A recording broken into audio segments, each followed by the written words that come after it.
You are looking at Julian's pronunciation guide, where we look at how to pronounce better some of the most mispronounced words in the world, like this other curious word. But how do you say what you're looking for today? Let's learn how to pronounce this name of Spanish origin, of course. If you want to learn more Spanish names, more vocabulary that is confusing, stay tuned, I've got more videos for you. Spanish surname. So there are different pronunciations, but in Spanish from Spain, central Spain, it's pronounced Muñoz. Muñoz. Now the Z is going to be pronounced like TH in Spain at least. The N with the tilde is pronounced Ñ.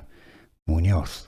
You stress on the second syllable. Now, in South America, the Z is usually going to be pronounced just like an S. So, Muñoz, Muñoz, right? So, in English, well, some say it as Muñoz or Muñoz.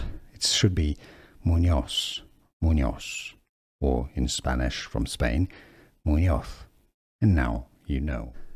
Here are more videos on how to pronounce more confusing words and names too many mispronounced. Like this video if you found it useful. I appreciate your support. I'll see you soon and thanks for watching.